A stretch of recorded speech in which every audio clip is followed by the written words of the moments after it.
Welcome to The Special Sauce, the podcast that goes inside the minds of recruitment's top 1%. We're your hosts, Chris Pedicus and Lee Jones, the founders of Sorciety, the rec-to-rec agency connecting elite recruiters with elite opportunities. Each week, we sit down with agency recruiters who are billing big numbers annually to uncover what really drives high performance in this industry. It's no fluff, it's no filters, it's just real conversations with the best in the business. Welcome to the latest episode of The Special Sauce. I'm your host, Chris Pedicus, and as always, I'm joined by Lee Jones. Today on the podcast, we welcome Ryan Kelly from Creative Natives. Ryan is originally from the UK and relocated to Australia about 14 years ago, starting off in some sales roles before, like all of us, falling into recruitment. He started working for one of the large globals for a couple of years before moving to a specialised boutique where he really began to focus across the creative digital marketing sector. Excelling in building business and delivering great outcomes for clients and candidates, he moved into leadership roles while still being hands-on and billing. Fast forward to about 6 years ago, and he started his own business, which over the journey has seen a couple of iterations, and today he's regarded as the go-to recruiter for all things creative.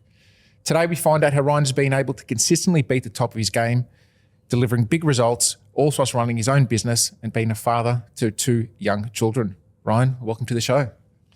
Thanks for having me. It's good to be here. Good to have you on, mate. We've definitely watched or worked with you, I guess, as a client, but certainly been a big fan and seen a lot of your content around for a number of years. So excited to have this chat.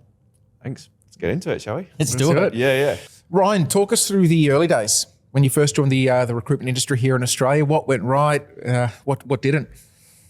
Honestly, in terms of what went right, probably very little. Yeah. If I'm being really honest, I remember the first year in recruitment, and I say it to everyone, I think I was terrible. I think it just really struggled to click. I remember being thrown into the software development desk, and I still cringe to this day at my lack of knowledge. You know, I'd speak to a candidate and it'd be, are you a front end or a back end developer? You know, like that was the level of my knowledge. And I think just for so many months, it was just trying to pretend you knew what you were doing. And I remember when at Michael Page at the time, the tradition was when you made your first placement, you bought the office sausage rolls. And I mean, for somebody who had zero cash, spending hundreds of dollars on sausage rolls for a bunch of adults that I barely knew, was a funny chapter in recruitment. But I don't know, like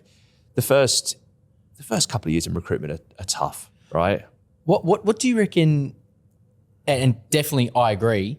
But what do you think kept you in it and kept you going? Because I think what we see these days is a lot of people maybe give it 6 or 12 months and then just can it and see you later. What was your motivator? I mean, ultimately, I wanted to stay in this country, and that was one of the reasons I got into recruitment in the first place. It was very much an 11th hour. A couple of friends had got into it. It was either go back to the UK or stay in Australia and try and do recruitment. So the biggest motivator was staying here. I think also I'm a pretty stubborn person, and I do like a challenge. And I think that I just wanted to give it a go. I just wanted to, I don't know, I was around people and, you see people putting big numbers on the board and, there's that kind of, the status those people have. And it was very aspirational at the time. So yeah, I think it's a combination of the environment and being a bit stubborn. Were you a good biller early days? No, absolutely not. No, I think probably my best quarter in my first year was probably about 70K, and that was the quarter I bought sausage rolls for everyone. So you make any commission you did make went to the bakery? Anything went out the window, but yeah, look, and I think that's, I think to anyone who starts in recruitment, I think survival has got to be your priority in the first year, and not compare yourself to others, because with hindsight now, recruitment is definitely something I think that gets easier with time. But in that first year, just get through it. Yeah. Get through it. Don't get sacked, and that's job done. No, I agree. I think, you got to be a sponge, right? In your first year, learn, obviously from your direct manager, but everyone around you as well. Yeah. Was there a moment for you, I guess, early on, Ryan, when, it clicked for you? Yeah. right? And recruitment sort of came and said, hey, now I know, or I'm understanding how it works. And you sort of saw that as a long-term career for yourself? Yeah, look, I think I've got to credit a lot of that to my my boss at the time, Alex at Aquen, because when I came into the role, he obviously saw someone with enthusiasm and drive. But, you know, I think what most good managers should do, and he did very well, was he kind of gave me a few placements, right? He gave me like pretty much 90%, you know, get the role on, give me the candidate, I'd make the thing. And he let me experience that feeling of billing. And I think that so many recruiters, if they get to experience that feeling, it is kind of addictive, but so many don't get to that for various reasons. And I think that managers should focus on giving that feeling as early as possible, because that's the driver, right? If you don't experience it, you don't get to see your pay significantly increase or anything like that. It's all kind of hard to quantify. So I think having that exposure to some early placements probably set me up. Yeah, I agree with that 100%. I had a manager previously whose, you know, kind of methodology was he would say to me whenever I hired anyone is, you've got to get these people successful as early as possible. And like you said, get that taste of a victory, so to speak, early on. And I think whether they're new to your business or a completely, new recruiter to the industry, getting that win early days it just has so much of a flow-on effect after that. Yeah. It becomes like a self-policing, right? You know, people start earning, you don't need to then be monitoring them, or the right people anyway, right? And I think that recruitment as an industry, there's very few industries that give the opportunity to people that perhaps wouldn't have that opportunity in any other, walk of life, right? So I think most recruiters that have a successful career are pretty grateful for the opportunity that presents itself, because I know for sure recruitment has given me opportunities that I wouldn't have got in any other career. Yeah, 100%. Yep, spot on. I guess in terms of, from a specialisation point, what was that point when you sort of started to really hone in and focus on your niche? Yeah, so I think I made a call with my previous role, probably a year in, I think, and I actually said to my manager, I said, I'm spread too thin at the moment, and this isn't necessarily going to yield the best results. And I think it's better to be really deep with a couple of verticals than being all things to everyone. And I think that's something that a lot of, recruiters coming into it would short term would think, okay, well, does that mean now my earning opportunity has decreased because I'm working on less roles?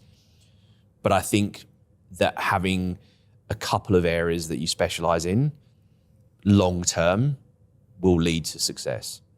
No, 100% agree. I think the best recruiters, we've met over the journey. We've both been in the sector for nearly 20 years. It's the ones that have that really deep niche specialisation. Yeah. And you're right. I think early on, I remember myself as well, you think you're losing business. You think your patch is getting smaller because your manager might say you need to focus on, area A, B or C. And it can be daunting early on. But I think that relationship and I guess that ability to really build deep relationships with your clients and candidates for that matter. Yeah. That's what makes you your money long term. 100%. I think anyone who's listened to the few episodes of this podcast that we've done would have already started to see this trend that anyone who's been doing well has that specialisation. Yeah. And 100%. I mean, that would be my advice for any junior recruiter is pick a niche and stick with it as long as you can. Yeah, 100%. Excellent. Want to talk a bit about personal brand, something you're very passionate about. and I think any recruiter, that's on LinkedIn, which is every recruiter, it should be. There's no doubt come across your content. Tell us the why behind it and the benefits to I guess, yourself and your business. Look, I think the why came about, when you start a business and you have no marketing budget, you start to look at, okay, what are the channels that are going to generate, business? And for me, LinkedIn is an absolute no-brainer, right? You've got an ability to speak to thousands of people every day through content, right? So for me, it's just so transparently obvious why. I think just in terms of the process I follow, I have a reminder that goes off my phone every single day, which is write post, write content and post. And it just goes off every single day. So it's not even, I don't think, it's like every single day I will always do it.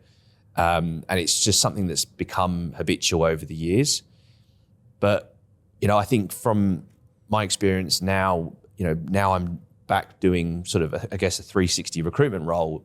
And then previously, 5-6 years ago where I didn't, the results are chalk and cheese, right? The ability to get candidates, it's your ability to get inbound leads. It kind of just compounds everything.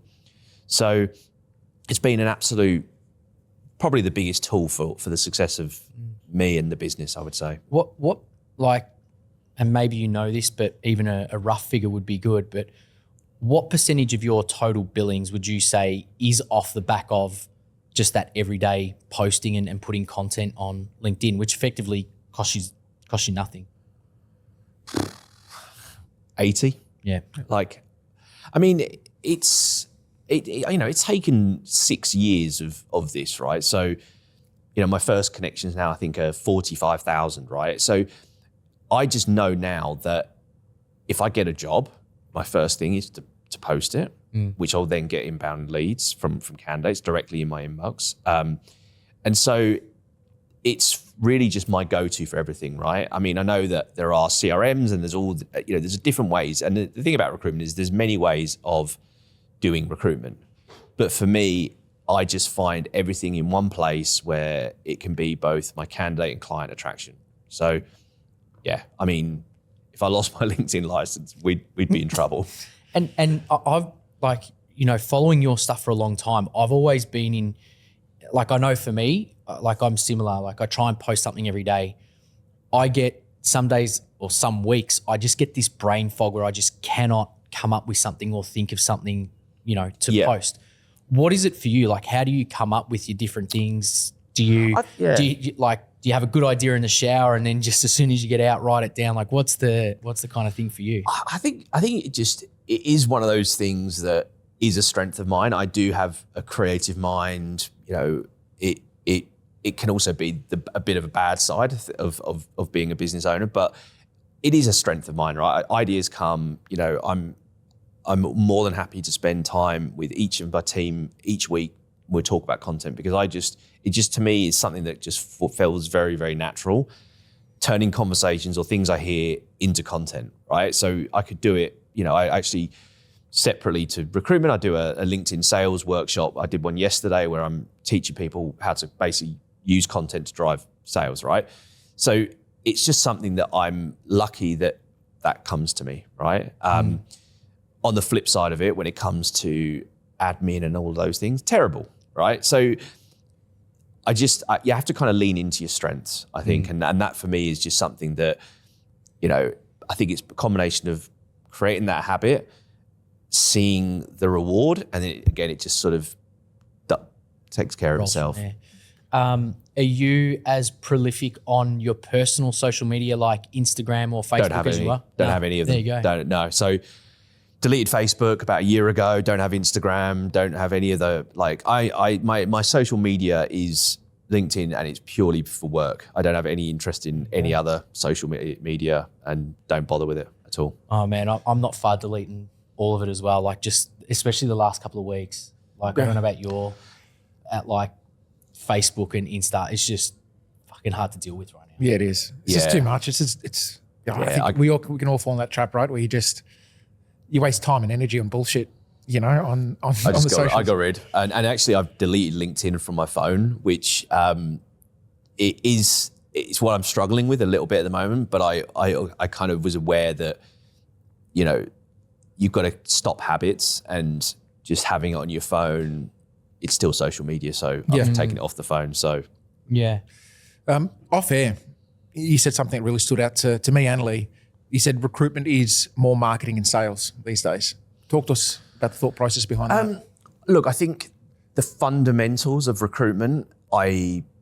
being able to influence, building relationships, that is never going to change, right? There's never going to be that. But to get to that point, there requires a different skill set than we did 5-10 years ago. Okay. And I think that we look at basic changes. People aren't answering phones that they don't know the number with, right? So that's kind of really ruined it for cold calling, right? And so I think the concept of having a cold call is pointless and it's not smart. I think, and that's where, and you guys obviously do it as well, but your social media, your content is essentially creating familiarity with your audience, and it's just in the background creating that, right? So it's building bonds with people through things that you say and do that builds trust. And to me, it's better to do that continuously without trying to force it, knowing that when they come to wanting to have help with their career or hire someone, they will come to you. And that's, and it's just me, I can't imagine a world of doing outbound business development. Like, it's not, I think there's a place for it, and I think people build successful businesses off it, and but it's not for me. And I have no interest in calling someone up and saying, hey, I'm such and such, and no interest at all. Like, I would not like my job if I did that. And I wouldn't expect my team to do that because I don't think it's effective. I think it can be effective if you play a numbers game, but I think from a satisfaction perspective, it's not a game that I want to play. So for me, I would much rather put an event on, put something on that was useful and invite them to it with no expectation than trying to get something off the back of nothing. It's so interesting because I think we have this conversation with a lot of our clients quite regularly, in the fact that so many agencies want people who are, I guess, have the ability or at least are willing to do the, let's call it the cold phone-based BD, yet it's not really something that they really do that much in their own agency. And then also you've got a lot of recruiters who don't want to do that. So it just becomes harder to attract them. Yeah. And I don't know, like I just think I'm kind of same as you. Like, there's a place for the phone-based BD, and I think whether it's events, phone calls, email marketing, I think your BD strategy's got to have multiple avenues to it. But I just think, if you're a junior recruiter, this is way more enjoyable and to an extent a bit easier to do something like this than to build up a list and just smash out 20 calls a day. I think it's about burnout as well, right? You look, probably when we started in an environment, Ryan, excuse me, where, the KPI was like 80 calls a day. And if you didn't do it, this was, again, a very, very long time ago, very different market. But it's human nature. You're going to get burnt out after a while. Yeah. It's good in your 20s. You got that energy. But, as you get a bit older, life becomes a bit harder, right? But I think like Ryan said, like, you're a business owner, right? Like, how often do you answer a call that's a number that you don't know?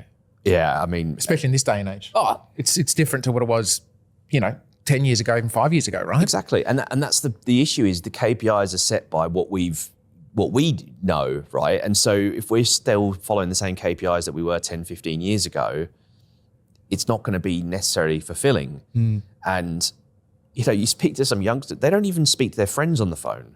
So, which I'm not supportive of that, but I'm saying that's the reality, right? So if you've got someone who is in their early 20s that doesn't barely speak to their parents or friends on the phone, and you're asking them to ring up someone of a business and try and build credibility, right? Whoa, that's too much of a jump, right? So I think actually a lot of people are not set up to succeed. And I think if a business is asking its juniors to be making cold calls, I think that's the business failing the team by not giving them enough opportunities or presenting enough value for them to give to clients and candidates. So that's on the team, that's on the business, that's not on the consultant. No, agreed. I guess for anyone sort of, maybe in the first couple of years in the industry, right, regardless of sector, what would you sort of recommend in terms of, from a personal sort of brand perspective? Because I think there's that misconception that's saying, hey, I'll do a couple posts for a couple months and then the work's just going to flow in. We know that's not the case. And I think you mentioned earlier, you've been doing this for 6 years. Yeah. And it's now 80% of your revenue, right? And you're going to bill over $1 million. So what are those sort of steps that someone, at the sort of maybe, their first 3 or 4 years or hasn't really done any of that personal brand, what would you sort of recommend for them? Look, I think the first thing that you want to be creating is habits. And I think you should be focusing on the actual process of posting versus necessarily the results to begin with, right? So again, it's comparable to getting fit, right? You want to create habits of exercise or you get that structure set up, right? So, and I say this to a lot of people, it's put a number that is achievable that is not going to then lead to burnout, right? So it might be 2 or 3 times a week. And then, but you've also got to help the juniors. And this is the thing I'm massively part of, is like letting them know what the different content pillars are, what are the different types of messaging we can put out, right? Giving them events, giving them tools to work with, so it's not just on them. And then eventually they'll start finding their voice. But I think for anyone, it's just do it, start with, build that confidence of putting something out to the world that people may not or like. Most adults find that really, really hard because it is quite confronting. It's like, if no one engages with your content, it means what, But if you can build up enough tolerance to that and not care, like I genuinely don't even really track what the content does anymore because it's just kind of second nature. But I think anyone who can, it's not even just recruitment, if you can get comfortable at putting stuff out there, that's sales. That is sales, right? And I always say to people, your option is to make cold calls or content. It's a pretty easy choice for most people. Like both are hard or, tricky, but choose your hard, right? Because if you're not going to do one of them, you're not going to succeed because no one's going to know about you. Yeah. And I agree with what you said. I think at the start, I know we've been sort of probably on that personal brand for what, the last sort of 2.5, 3 years since we launched the business. And you're right, it's hard at the start when you're getting 3 likes and, of course, fuck all engagement, and you're kind of looking at the stats and you're going, oh, fuck, is this even worth it? Yeah. But it's like anything in life, right? You got to persist with it. You got to believe in it. Yep. The more repetitions you do, the better you'll get. You'll learn your style, call it that. Yep. And you'll get that cut through eventually. Yeah. One thing, mate, what I've noticed with your content as well, I think a lot of people, everyone's different in terms of what their brand is. And I think there's a lot out there that really go more down the route of the personal stuff. What I noticed with yours, there's not a lot of the deeply personal, like photos with the family or the kids and stuff like that. No, I do use my dog Reggie when I'm doing a dry recruitment post just for engagement, and I always say, P.S. this is for engagement only. But look, my family is something I want to keep. It's similar to not really being on social media. For me, I see LinkedIn as a massive tool for my business, and I will post certain family moments in life. That's natural. I think we all do, because I think again it gives you that topics to discuss with clients. That's ultimately why we're doing it, to create familiarity and for them to be able to say to you, "Oh, how's the wedding planning?" Or all of these things going on. It's how people connect, isn't it? Through common threads. So but I'm not about to start doing selfies and all of that stuff. I'm not. Doesn't come naturally to me. Oh, fair enough. As we said, like each to their own. I think that's your brand and it's working for you. But also, don't be annoyed at someone that's getting massive engagement because they're doing a selfie. If it works, why the hell wouldn't you? Right? Yeah. Come on, like we're in a sales game, and if you find offence of other people doing things that's generating sales, I think you need to just focus on yourself rather than worry about what other people are doing. That's it. If you don't like someone's stuff, just unfollow them. Exactly. Simple as that. Exactly. Yeah. I guess moving sort of forward in terms of, going to terms of your process and how you sort of work, because I think that's quite unique, right? You do some things quite differently. But firstly, talk to us, how do you actually measure success?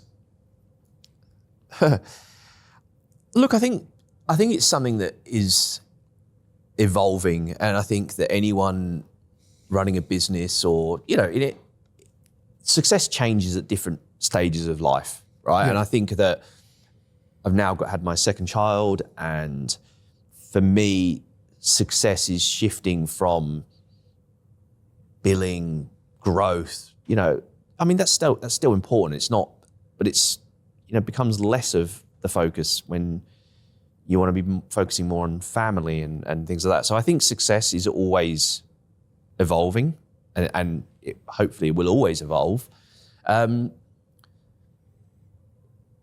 think what we pride ourselves on is doing things differently with our, and I think that that's probably one of the most overused phrases in recruitment. But I think the process that we follow, i.e. we turn briefs into videos that act as an employee branding piece. I don't see many other recruitment agencies doing that. Our process that we follow is very transparent in the sense that we tell, we show clients everyone we've spoken to, all their feedback. So we operate in a very transparent way that is designed to promote the business as a place to work to the candidate market. And we say to clients, we're essentially PR to the candidate market, right? So few businesses are great at telling the story of why someone should join your business. And we, through video and through our content, want to essentially make our clients famous to candidates and get people excited about it, right? So it's the quality and detail that we go on. We work retained, we take a deposit. And for me, that's success. It's doing quality recruitment, right? And I think that's something that's becoming more and more important as anyone can make a placement by throwing a CV in an inbox, right? We've all done it. And I think people get a bit ahead of themselves or get down on themselves based on numbers that ultimately can be a bit misleading whether you're good or not at recruitment. But for me, it's working with a really good client that values the service, that's enjoyable to work with, and it just feels good. That's the kind of place we want to get to with all of our clients. And I think one thing we've been very comfortable with doing over the last 12 months is saying no to work. We've regularly will put out that we can't take any more work on. It's coming from a genuine place because we know that the process we follow takes time. We know that it is a process of 1 to 2 weeks from brief to presenting a shortlist, and there's a lot of hours that go into that, i.e. the creation of the video and all of that. So there is an amount of time that we have available, and that's where we're sticking to. And that's, for me, just a more sustainable way of being. And it also means that the people that are new to recruitment are working on retained roles. That experience is so much different than doing ad chasing or doing anything like that. That's not recruitment. That's just, that's hit and hope, I think. It's coming back to your point early on, right? Making those new consultants feel successful early on, right? Yeah. Getting that taste of this is what a process feels like, this is what a deal feels like, and this is, seeing the candidate accept the role. Yeah. Getting that feeling. And, preparing for this, you said something to me, that in terms of your process, it's less sales focused, more partnership focused. Yeah, I mean, we literally call it our partnership model, right? And I think the partnership comes down to where we take a financial payment up front. We are working with them until we get a solution, right? And that can mean that we need to tweak the brief. It might need to be that we need to, because I think every client will think they know what they want, but only when we go out and actually provide them with what we're seeing in the market can we actually make an exact decision, right? So that is something that, we do put a lot of effort into it. We are, the videos that we're putting out there are getting viewed by a lot of people, right? And I think that our process that we follow covers the market with candidates. So, so I think we, from a client experience perspective, are giving them access to candidates that they perhaps wouldn't if they're just using regular job boards. So we say to our clients all the time, I'm not going to put a job on Seek because you can do that yourself. Instead, we want to leverage our social reach to promote you. And yeah, look, and I know that some people have a very opposite view of retained, but I think just again, going back to the chapter of life that I'm in, it's just more enjoyable. It's just a much more enjoyable process of going, we're in this together. We're going to come back to you in 2 weeks with a great shortlist because we're not rushing or racing against anyone else. It's a quality element, right? And I think, just thinking out loud, I think a lot of people sort of newer to the industry, right? One big challenge, as we all know, is that BD element, getting jobs on in what can be sort of perceived as a tougher market, right? And just that concept of turning work away will just blow their mind, right? Yeah. And I think it'd blow the mind of a lot of agencies as well who just say, it's lost revenue, but probably comes back to, it's great to have 10 jobs on, But if you're only going to fill 2, you've let down eight people, right? Yeah. Has that affected your business in terms of, turning work away? Have you lost clients because of it, or do you see them coming back the other way? I guess we probably have, but again, like, what are the numbers that you should be really playing with? Because I from experience, I see so many people going, I'm working 15 jobs, I'm working this, and then we all know the numbers that come out at the end of the quarter anyway. And I think that once you get your head around the fact that, you place one role a week at, let's say 20 grand a fee, right? Anyone who's doing 260K in a quarter is doing well, right? Let's not beat around the bush, which is one job a week, right? So that is something that once you get your head around that you don't need multiple jobs, you'd rather work with less but committed. That's the part that I think is misunderstood by a lot of people. There was something also that you mentioned in a previous conversation where you were talking about how perhaps the reason a lot of agency recruiters go internal is they want that real partnership or feel like they're a partner of a business to deliver on work.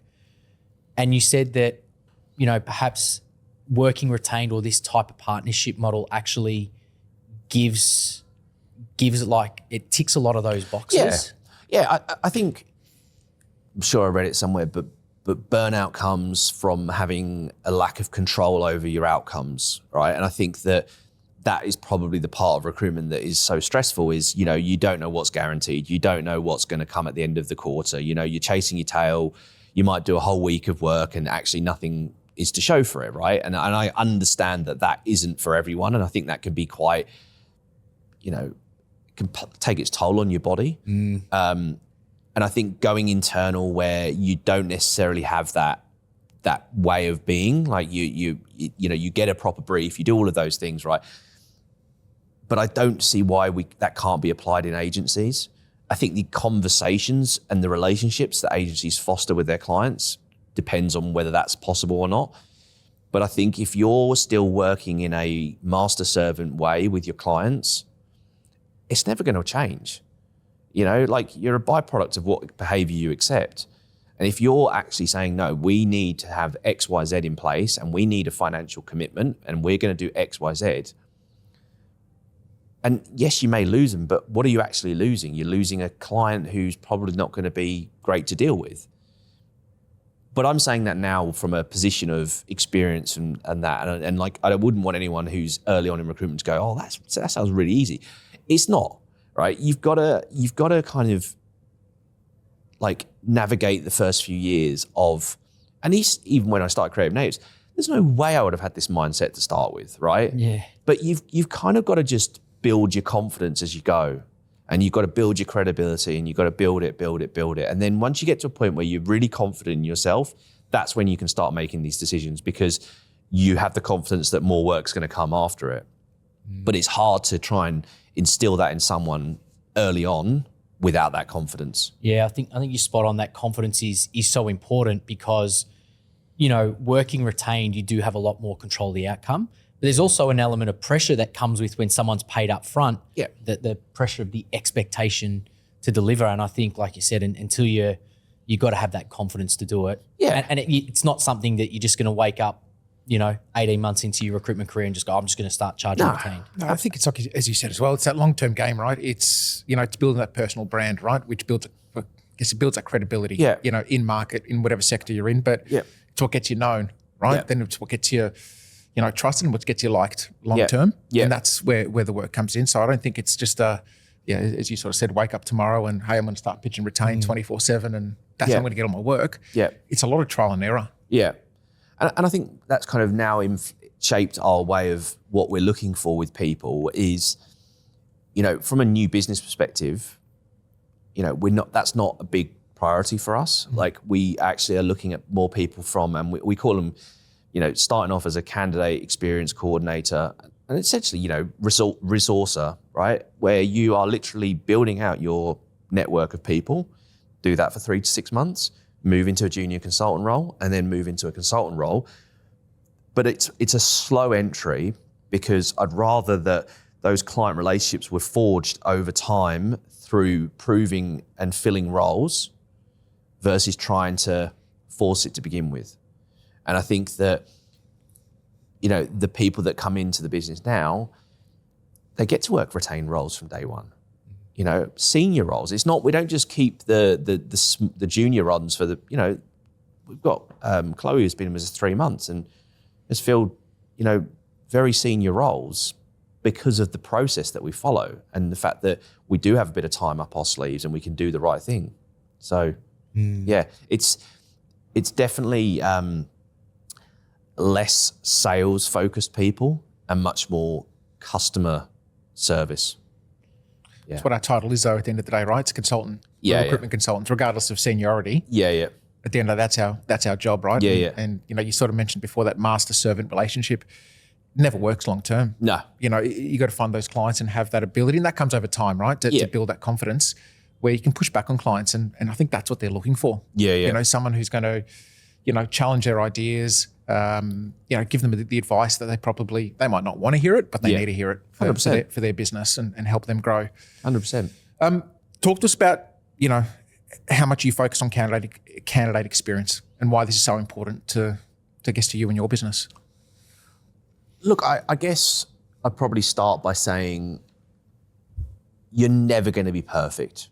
And I think that's also something that you need to get comfortable at in recruitment is there will be people that fall through the cracks. There will be, and that's not to say that that's a good way to be. It's not.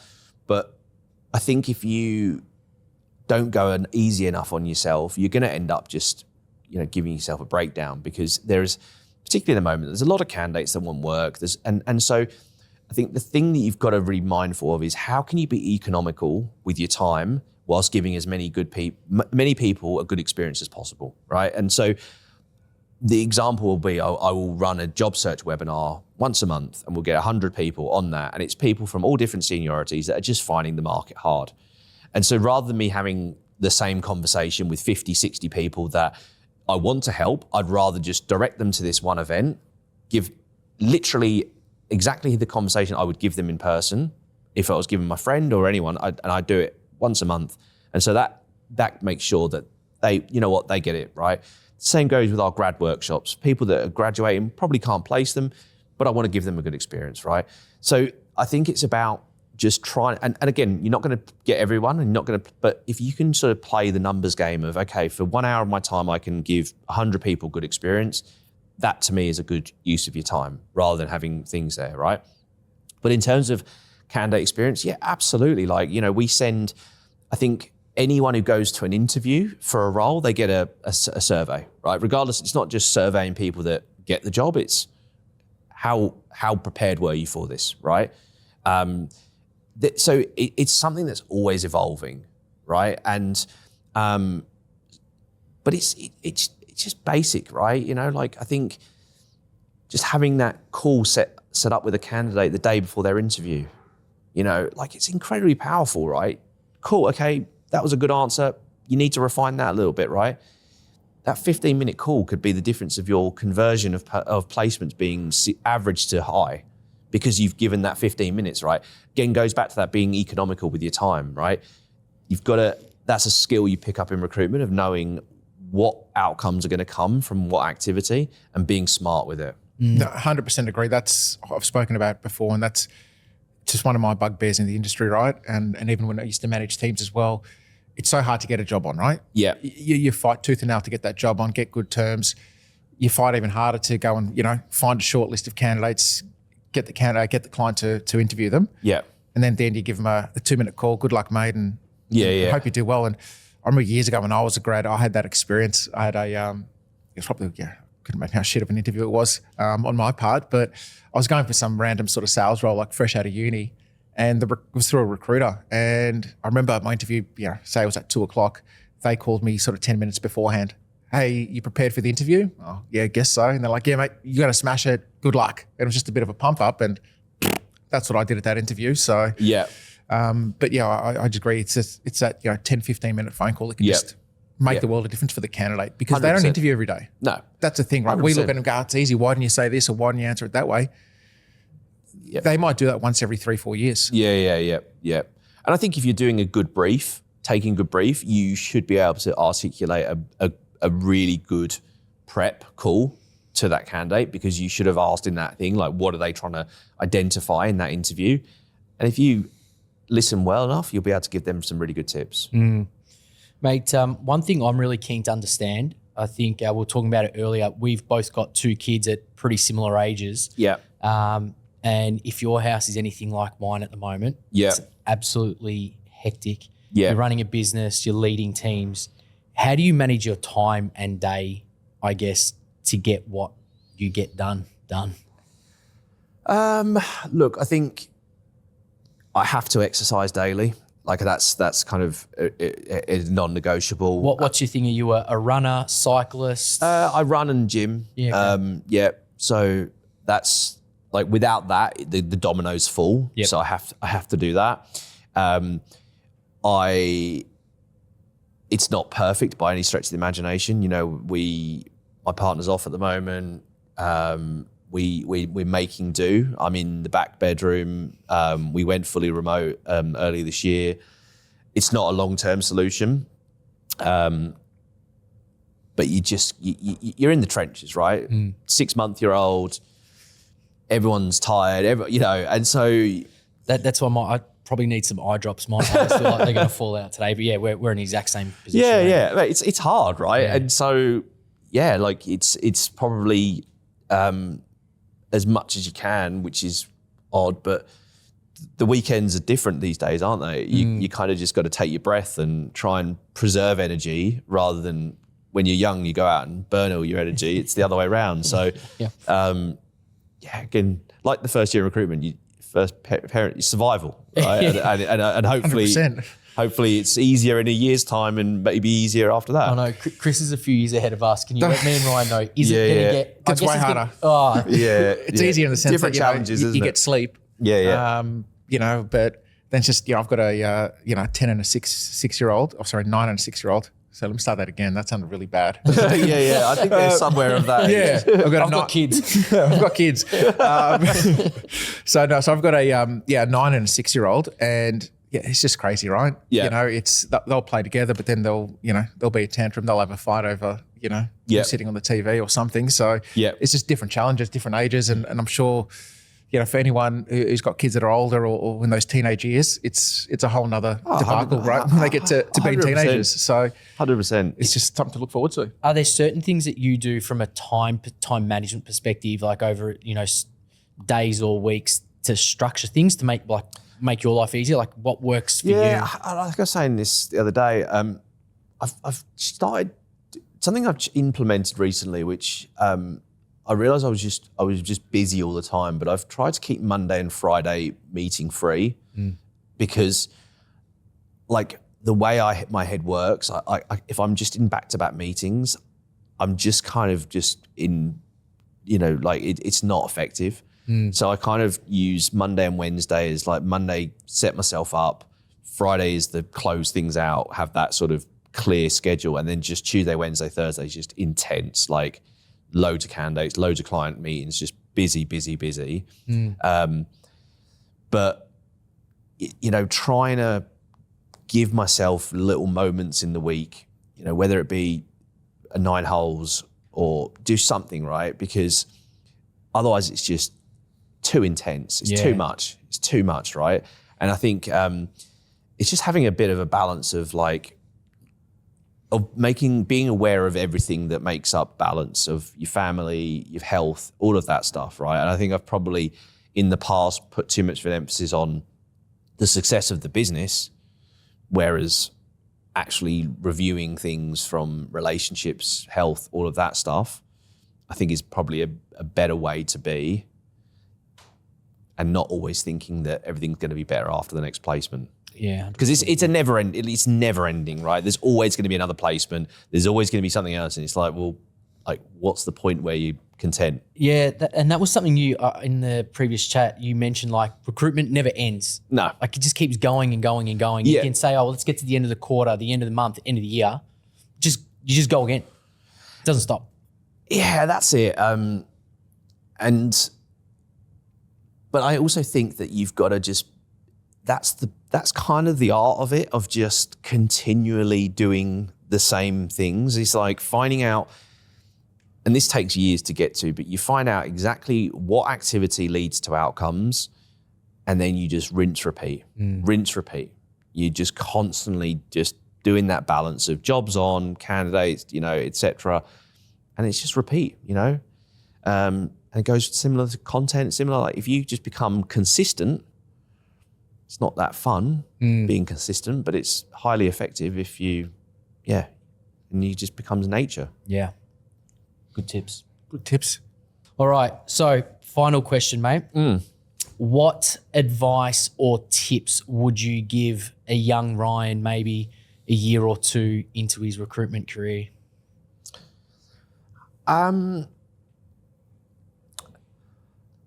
I think find a sector that you're interested in. And I think that if I look back and go, right, what was maybe not working at Michael Page? And that was the fact that I couldn't emotionally connect with the software developers. Like I couldn't visualize what it actually involved, their job, right? And so I think when I shifted into a world where, I was working with advertising agencies, creative agencies that were creating really cool TV adverts or, and you start actually getting your head around it, I was like, this is cool. So I think pick something that is of interest to you. I think and this isn't necessary to me, but I think something that I would give advice to someone who is young, do some really shit jobs. Like do some jobs that are really, really hard, because the quicker you can get those in, it builds resilience for you later down the track. And I remember one of the hardest jobs I had in Melbourne was selling advertising to a publication that was to builders that no one knew about. And like my day would be like, they'd come in and go, right, here's a list of bricklayers, call them up. And like, that is brutal, right? I mean, what bricklayer wants to hear from an English guy like at 8 in the morning of like, do you want to spend money? Like, of course they don't. But it's just like those sorts of things just make recruitment seem nice. So you got to kind of get those stuff in, get a job in a call center, get a terrible job early on, because otherwise, if you start, you don't want to peak too soon, right? Because then when the shit happens, you're just not built for it. So even when, everything that's happened in the last few years, it's been hard, I'd probably still pick it over selling to bricklayers, Any day of the week. That sounds like it was really brutal. I had some shit jobs growing, in your sort of late teens and early 20s at uni and whatnot. And that sounds way shitter. Sorry, but it does. Yeah, it was mad. It was like half the office were working on a commission only basis, and that was not good for morale. Well, I think, like you said before, recruitment is an industry and a sector that, if you stick with it, it can give a lot. It can give a lot to you. So, mate, we've really enjoyed the chat today. No, I've enjoyed it too, and thank you. Thanks for having me on. No, it's the pleasure is ours, and look, we wish you the best for your own desk for the end of the year and the business as well. And for anyone else who's out there, if you're not across Ryan's stuff, give him a follow on LinkedIn, because I think you'll learn a thing or two if you follow him. Thanks, mate. Thanks, chaps. Thank you.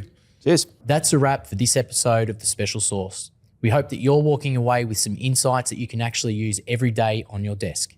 If you enjoyed the conversation, follow, like, subscribe, or leave a review so we can reach more recruiters just like you. For more about Sorciety, check out our website on society.com or follow us on LinkedIn. Thanks for listening, and see you next time on The Special Sauce.